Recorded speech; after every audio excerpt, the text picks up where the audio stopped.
ስልኩን አንሱት ነብይ ሄሎ ስልኩን አንሱት ውዴ ሄሎ ሄሎ ስልኩን አንሱት ሄሎ ሄሎ መተናል። ዛሬ የአህባሽን ቅሌትና ውርደት ይዘን ብቅ ብለናል።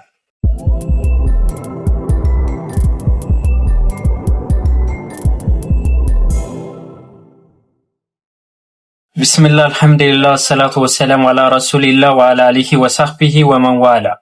ውድና የተከበራችሁ የቻናላችን ተከታታዮች አሰላሙ አለይኩም ወራህመቱላሂ ወበረካቱ። ዛሬም የጌታችን ያለ መልካም ፍቃድ ሆኖ ለእናንተ አስተማሪና ቁም ነገር አዘል የሆኑ ቪዲዮዎችን ይዤላችሁ ብቅ ብያለሁ። እስከ ቪዲዮአችን ፍጻሜ ድረስ አብራችሁን ሁኑ። ዛሬ ሄሎ ሄሎ ስልኩን አንሱት ሄሎ ሄሎ እያለን ማለት ነው መተናል። እንግዲህ ያረፈ ማለትም የሞተን አካል ስልክ ይዞ ከዛ በኋላ እናንተ ስትደውሉ ጊዜ ሄሎ እንዴት ናችሁ? አረ ከስቻለሁ እኮ መዲና ለምን አትወስዱኝም? የሞተ ሰው ደውላችሁ እንደዛ ብትሉት ስልክ ያነሳል ተብሎ በመንዞማ መጥቶላችኋል። ለዛው ደግሞ የሽርክ ንጉስ የሆነው ፋድ ምርቃናው ምን እንደሚል እንስማ። በምርቃና ከተራዊው በኋላ ግጥም ሲጠፋው ጊዜ መርቅኖ የጻፈውን ግጥም እስቲ እንስማው።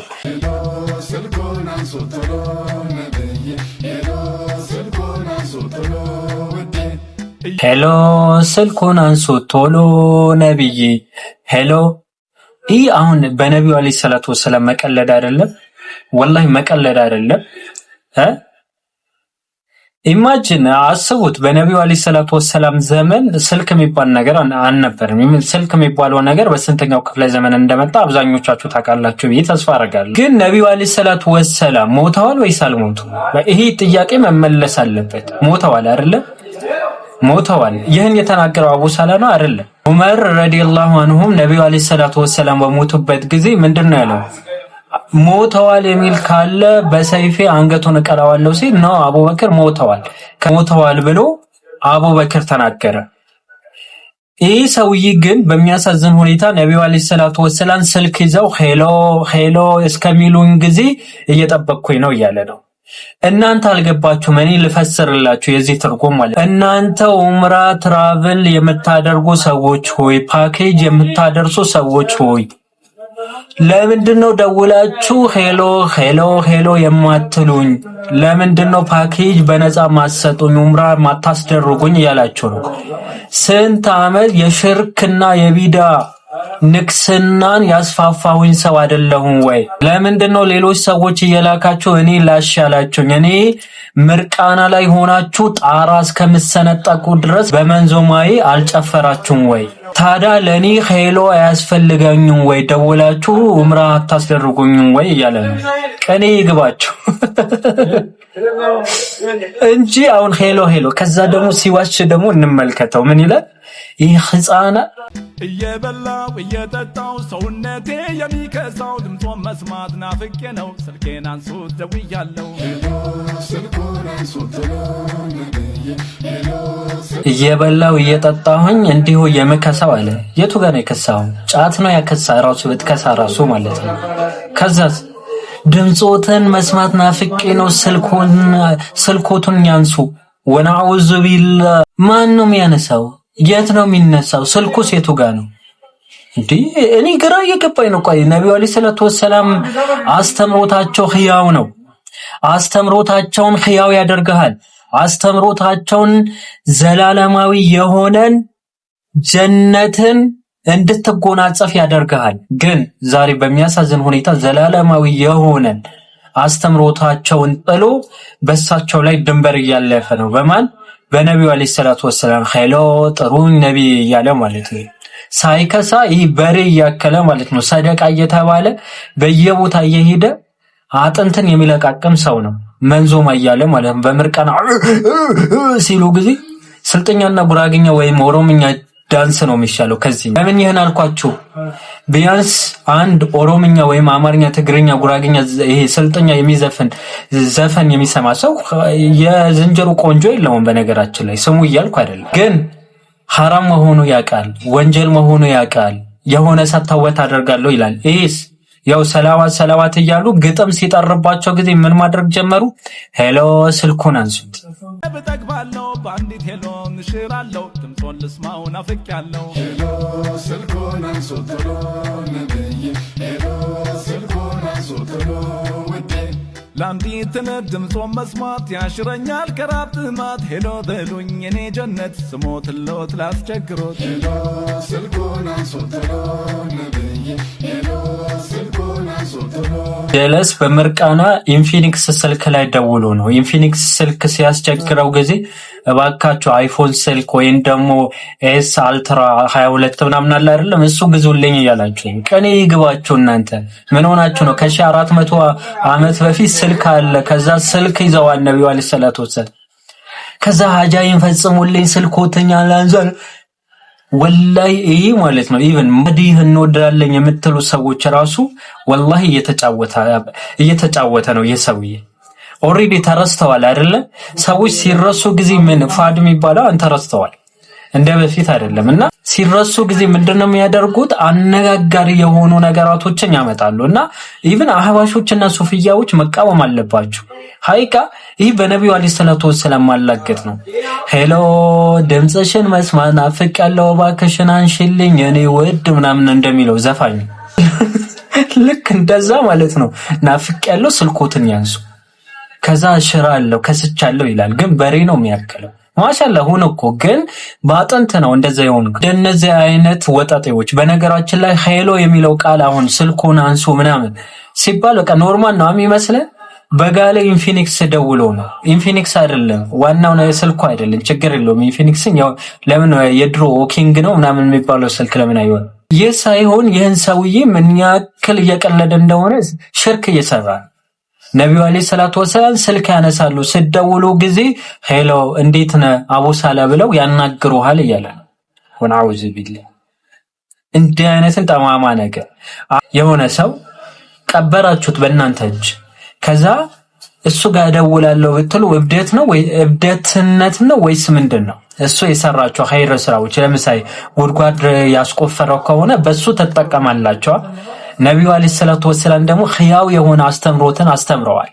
ኺያው የሆነን ህይወትን የሚሰጥን አስተምሮት ከአላህ Subhanahu Wa Ta'ala ተቀብለው ለኛ አድርሰዋል አይደለም? ያን ትምህርት ግን ዛሬ ላይ እየኖሩት አይደለም። ኸይሎ እያሉ እያላገጡ ነው። ወናውዝ ቢላህ አላህ Subhanahu Wa Ta'ala ከዚህ ነገር ይጠብቀን። ወንድምና እህቱ ትልቁ ነገር ምንድነው? ወመን ዩሽሪክ ቢላህ ፈቀድ ሐረመላሁ ዐለይሂ ጀና እንዳለው አላህ Subhanahu Wa Ta'ala በእርግጥ በአላህ ላይ የሚያጋሩ ሰዎች መኖሪያቸው እሳት ነው። ነፍሲያቸውን ለበደሉ ሰዎች ረዳት የላቸውም ይላል። ስለዚህ ረዳት እንዲኖረን ምንድነው? ነብይ ስልኮትን ካነሱ ከዛ በኋላ ምናምን እንዲህ ሀጃ ይፈጸምልኛል የሚል ሰው ሽርክ እያጋራ ነው። ከአላህ ውጪ ሀጃችንን የሚፈጽምልን ማንኛውም አካል የለምና ከእንዲህ አይነት ቀልድ ራሳችሁ ጠብቁ ለማለት ያክል ነው። ለዛሬ ይህን ካልኳችሁ እንግዲህ አንዳንዴ ሄሎ ሄሎ አድርጉ እኛ ጋር ደውሉ ማለት ነው። هذا وبالله التوفيق وصلى الله على نبينا محمد وعلى آله وصحبه وسلم والسلام عليكم ورحمة الله وبركاته.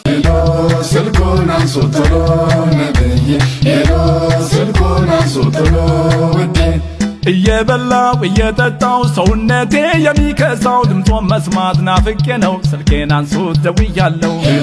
አይ ምርቃና ከባድ ነው። ምርቃና ሄሎ ስልኮትን አንሱ በቶሎ እያለ ነው። ከ1400 ዓመት በፊት ስልክ ኖሮ እዛ ነብዩ አለይሂ ሰላቱ ወሰለም ስልክ ያነሳሉ ሄሎ በሉኝ እያለ ነው። ጎሮሮውን እስከሚሰነጠቅ ድረስ ነብይ ድረሱልኝ እያለ ነበር። አልደረሱለትም። ምክንያቱም ነብዩ አለይሂ ሰላቱ ወሰለም አይደርሱም ለማንም። ለኛም ይሁን ለነብዩ አለይሂ ሰላቱ ወሰለም የደረሰላቸው ህያው የሆነው የማይሞተው ጌታችን አላህ Subhanahu Wa Ta'ala ነው። ሰዎች መመካተኛ ያለባቸው ቁርአን አላህ Subhanahu Wa Ta'ala ተመካ ህያው በማይሞተው ጌታ ይላል። ሄሎ ሄሎ ከስቻለሁ እያለ ነው። ግን በበርጫ ክትፎና ለውዝ ምናምን በሬ አክሎ ማለት ነው እየዋሸ ነው። ግን አይጠሩትም። ጎሮሮ እስከሚሰነጠቅ ድረስ መዲና ውሰዱኝ አለ። ቀኔው ስፈት አላችሁ። በጥቅሉ ምንድነው ኡምራ ትራቭል የምታረጉ ፓኬጅ የምታዘጋጁ ሰዎች እባካችሁ ሄሎ ብላችሁ ደውሉልኝና መዲና ውሰዱኝ። ምክንያቱም የጥንት የጠዋት በሽርክና በቢዳ አራ እስከሚሰነጠቅ ድረስ ያስጨፈርኳችሁ ማዲሃችሁ ስለሆንኩኝ ነው እያለ ነውና ይግባችሁ ውሰዱት። ኩርኩኝ የሆነ ሰውዬ ኢንፊኒክስ ላይ መሰለኝ የደወለው ራሱ አልነሳም ያለው። ግን አላህን ፍሩ፣ ወላሂ ለዚህም በሰላዋት አትቀልዱ። አላህን ፍሩ። ነገ ማለት ነው ራቆታችን አላህ ዘንድ እንጠየቃለን። እኔ ምን አይነት ጋጠወጥ እንደሆኑ አይገባኝም። ይሄ ማዲህ እየተባሉ ጉርጉራ የሆኑ ሰዎች ቆቆንዳ ሁላ። እንግዲህ የነቢዩ አለይሂ ሰላቱ ወሰላም አስተምሮት ህያው ነው። የነቢዩ አለይሂ ሰላቱ ወሰላም አስተምሮት ለሰው ልጆች ብርሃን ነው። የነቢዩ አለይሂ ሰላቱ ወሰላም አስተምሮት መንግስተ ሰማያትን የሚያዳርሳቸው ነው። ምክንያቱም መልእክቱ ራሱ ከአላሁ ሱብሓነሁ ወተዓላ የማይሞተው ጥበበኛና ኃያል ከሆነ ከአላሁ ሱብሓነሁ ወተዓላ ዘንድ የመጣ ስለሆነ ነቢዩ አለይሂ ሰላቱ ወሰላም በህይወታቸው አንድን ቀን እኔን ጥሩኝ፣ እኔን እረዳችኋለሁ፣ እኔ ደርስላችኋለሁ አላሉ። ከዚህ ይልቅ ለልጃቸው ፋጢማ በዱንያ ጉዳይ የፈለግሽው ነገር ጠይቀኝ፣ ማድረግ የምችለው ከሆነ አደርግልሻለሁ፣ ነገር ግን በአኺራ ጉዳይ በቀጣይ ዓለም ጉዳይ ነፍስሽን ከጀሃነም ነፃ አውጪ ብለዋታል። ነቢዩ አለይሂ ሰላቱ ወሰላም ጦርነቶች ላይ ኮታቸውን ወድቆ ትከሻቸውን እስከሚታይ እንዲሁም ደግሞ የውስጥ እግራቸውን እስከሚሰነጠቅ ድረስ ዱዓ እያደረጉ አላህ ሆይ ድረስልን፣ አላህ ሆይ ድልን አጎናጽፈን ብለው ይለምኑ ነበረ። ነቢዩ አለይሂ ሰላቱ ወሰላም በህይወት ዘመናቸው አንድም ቀን ከአላህ ውጪ እንድንጣራ ከአላህ ውጪ እርዳታን እንድንጠይቅ አንድም ቀንም አስተምሮን አያውቁም። ዛሬ ሄሎ እየተባለ ቀልድ ይመስለናል። ነገር ግን ውስጡ ስንኙና ግጥሙ ስንመለከተው ትልቅን ሽርክ ይዘዋል። በየቀኑ በ24 ሰዓት ውስጥ በየ5 ወቅቱ 17 ጊዜ ፋቲሃ ይቀራል። እዛ ውስጥ አንተንም ብቻ እንጠይቃለን፣ አንተንም ብቻ እርዳታን እንለምናለን የሚለውን ቃል እያፈረሰ ይሰግዳል። ወናውዝ ቢላ ከእንዲህ አይነት አጨበርባሪ የተውሂድን ብርሃን በሽርክና በቢዳ ለማጨለም ቀንና ሌሊት ከሚሮጡ ሰዎች ራሳችሁን ጠብቁ። ላለው ማሰላሙ ለአንድ ሰው ገንዘብ በሪያል ስጠኝ፣ ነገር ግን የምመልስልህ በብር ነው አለኝ። ከዛም እኔ በብር ስትመልስልኝ የምትመልስበት የሐዋላ ዋጋ ነው ብዬ ተስማማን ይላል። አንድን ሰው የሆነን ገንዘብ አበድሮ ከዛ በሌላ አይነት ገንዘብ ለመቀበል አስቀድሞ መስማማት አይፈቀድም። ግልጽ ሆነ? አንድን ሰው የሆነ ገንዘብን አበድሮ ከዛ በሌላ አይነት ገንዘብ ለመቀበል አስቀድሞ ከብድሮ ጋር መስማማት አይፈቀድም። ለምን ይመስላችኋል? ምክንያቱም እንደዚህ ከተስማማ ይህ ብድር ሳይሆን ምንዛሬ ሆነ ማለት ነው አይደል? ምክንያቱም በአንድ ገንዘብ ሰጥቶ በሌላው መቀበሉ ራሱን የቻለ የተፈለገ መስተጋብር ሆኗል።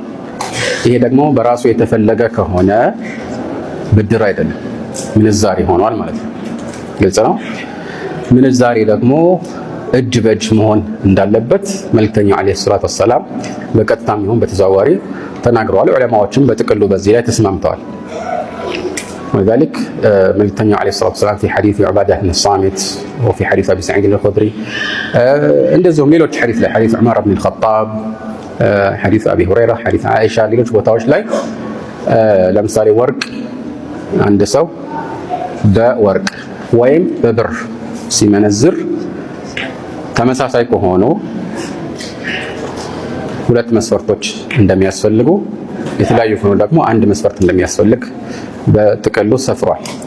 ተመሳሳይ ከሆኑ ማለት ወርቅ በወርቅ ለምሳሌ ከሆነ አንደኛ እኩል መሆን አለበት፣ ሁለተኛ እጅ በእጅ መሆን አለበት።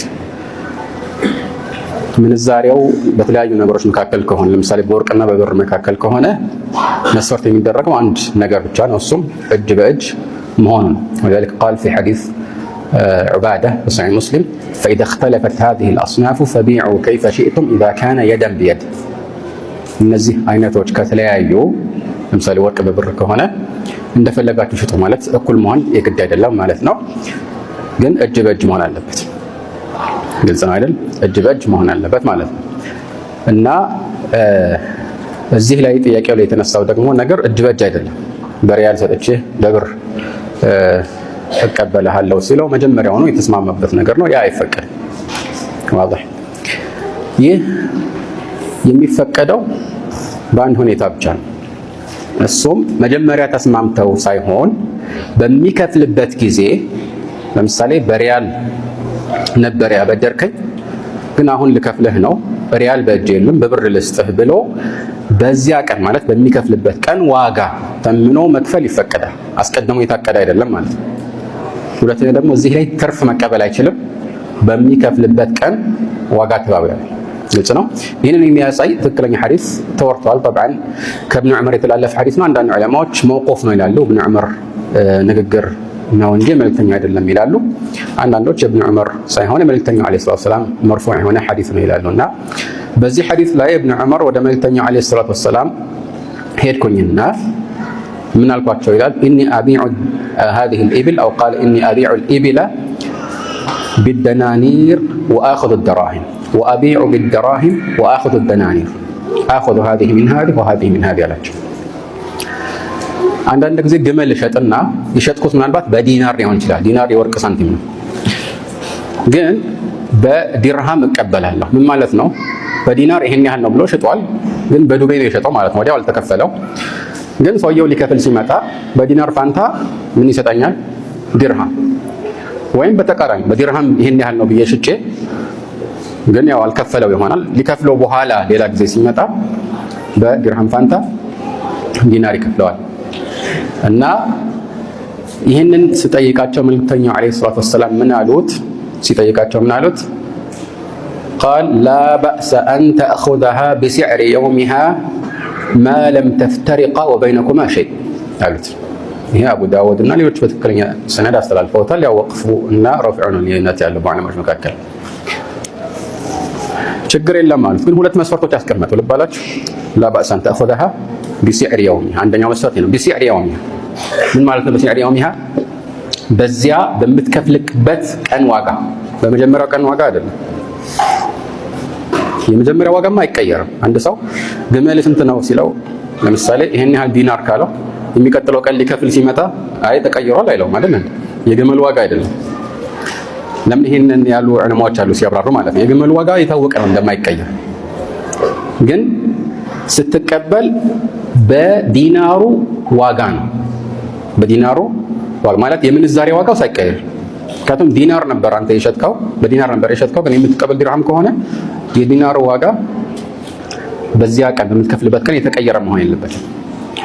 ግልጽ ነው። በተቃራኒውም እንደዚህ በዋነኝነት የሚፈለገው ትርፍ እንዳይቀበል ነው። ምክንያቱም ኢብኑ ዑመር አሁን በዚህ ሐዲስ ላይ የዕዳ ባለቤት ሆኗል ማለት ባለ ዕዳ ያለበት ሰው ሳይሆን እንደ አበዳሪ አስቡት። ብድር አይደለም። ብድር አንድ የዕዳ ምክንያት ነው እንጂ ሁሉም ብድር ማነው ሁሉም ዕዳ ብድር አይደለም። አልሙሂም ያኛው የሚከፍለው ሰውዬ ዕዳ ነበረበት። እሱ ትርፍ ከከፈለ በምንዛሬ ሰበብም ይሁን ትርፍ ከከፈለ ምን ይሆናል? በዕዳ የተነሳ የሚጨመር ጭማሪ ይሆናል። ይሄ ሪባ ይሆናል። ይባቸው አይደል? ስለዚህ እንዳይጨምር አደረጉት ማለት ነው። መልእክተኛው አለይሂ ሰላም የዕዳ ባለቤት በመሆኑ ትርፍ እንዳያገኝ ወይ ጥቅም እንዳይጠቀም ከለከሉት ማለት ነው። ከዛልክ ሌላ ሐዲስ ላይ ኢብኑ አባስ ላ ተርበህ ዐለይሂ መረተይን አሉ። ላ ተርበህ ዐለይሂ መረተይን የተፈለገበት ነው። ትርፍ አትውሰድ ነው። ስለዚህ የመጀመሪያው መስፈርት ነው ላ በእስ አን ተእኹዘሃ ቢሲዕሪ የውሚሃ አሉ። ሁለተኛውስ ቃል ማ ለም ተፍተሪቃ ወበይነኩማ ሸይ በመካከላችሁ የሆነ ነገር እያለ እስካልተለያያችሁ ድረስ ማለት ተስማምታችሁ እመነዝርልሃለሁ በቃ እሺ ማለት አሁን የምከፍልህ ለምሳሌ ቅድም እንደተባባልነው ዕዳ የነበረብኝ ሪያል ነው ግን እኔ የምከፍልህ በብር ነው ተባብለው በቃ በብር ከፍልሃለሁ ግን አሁን አይደለም የምከፍልህ ነገ ቢለው አይቻልም። ለምን? ምንዛሬ ሆኗል። ልክ አሁን እንደዚህ ሲለው አሁን ልከፍልህ ነው በሪያል ፋንታ ብር ነው የምሰጥህ ሲለው ምንዛሬ አለ በምንና በምን መካከል? በሪያልና በብሩ መካከል። طيب ይሄኛው ሰውዬ ማለት ለምሳሌ ዕዳ ያለበት ሰውዬ በሪያል ፋንታ ብር ሲሰጠው ማለት ነው ከምን ጋር እየቀየረ ነው? ይሄ ሰርፍ الذمة ይባላል። ሰርፍ الذمة وما في الذمة في حكم الحاضر ማለት አንተ ልትሰጠኝ የነበረውን ሪያል እኔ እንደከፈልኩ አስበው። አውጥቼ የሰጠሁ ነገር እኮ የለም ግን ፊ ዚመቲክ አይደለም ግን የኔ ነበረ ይሄኛው ልትሰጠኝ ይገባ ነበር። ይሄኛው ልክ በእጄ እንዳለ ይቆጠራል። ፊ ሁክም الحاضر ነው። ምክንያቱም ሌሎችም በዚህ ገለጻ እንዳስቀመጡት ማለት ነው። ግልጽ ሆነ። እና ይሄንን ደግሞ ስትመነዝር ምን መሆን አለበት ብለናል። ቅድም ያስቀመጥኩላችሁ መስፈርት አለ አይደል? መልእክተኛው ዐለይሂ ሰላም የሚያስቀምጡት መስፈርት ምንድነው? እጅ በእጅ መሆን አለበት አይደል? አሁን እጅ በእጅ ሆና ቆይ ነገ ከፍልሃለሁ፣ አሁን ተስማምተናል አይደለ? በብር ነው የምከፍልህ፣ ግን ቆይ ነገ ወይ ግማሹን ልስጥህና ምንዛሬው እንዳለ ተስማምተዋል፣ ግማሹን ልስጥህና የተቀረውን ደግሞ ነገ ከፍልሃለሁ፣ አይሆንም። ግልጽ ነው ሐዲስ ላይ አንተ አخذها لا بأس أن تأخذها بسعر يومها ما لم تفترقا وبينكما شيء መካከላችሁ የሆነ ነገር ያለ መለያየት የለባችሁ ማለት ሙሉ ለሙሉ ማለቅ አለበት ማለት ነው። በዚህ መልኩ ከሆነ ብቻ ነው የሚፈቀደው። ግልጽ ሆነ አይደል? ስለዚህ አስቀድመህ ሪያል ሰጥቼ ብር ትሰጠኛለህ የሚል ውል አይቻልም። ግን አንተ ሪያል ተበደርክ ልትከፍል ስትመጣ ለጊዜው የለኝም በቃ በብር ልስጥህ ብለህ ወዲያው በዛ ቀን ዋጋ ሳታዘገይ ሁሉንም መክፈል ይቻላል። ይሄ ነው የሚቻለው ማለት ነው። ይሄ ነገር እንዳይምታታባችሁ። ካልሆነ ያው ሪባ ይሆናል። ሪባ አብዛኛው ሰው የሚያውቀው አበድሮ ትርፍ መቀበል ነው። ግን ማዘግየቱ ራሱን የቻለ ሪባ ሁለት አይነት ነው በጥቅሉ ሲታይ፣ ሪባ አልቡዩዕ እና ሪባ አድዩን። ከዕዳ ጋር የተያያዘ ሪባ አለ አብዛኛው ሰው የሚያውቀው። ከምንዛሬና ከመሰል ነገሮች ጋር የተያያዘ በውስን ንብረቶች ላይ ብቻ ተግባራዊ የሚደረግ የወለድ አይነት አለ። እሱንም ማጥናት ያስፈልጋል ማለት ነው።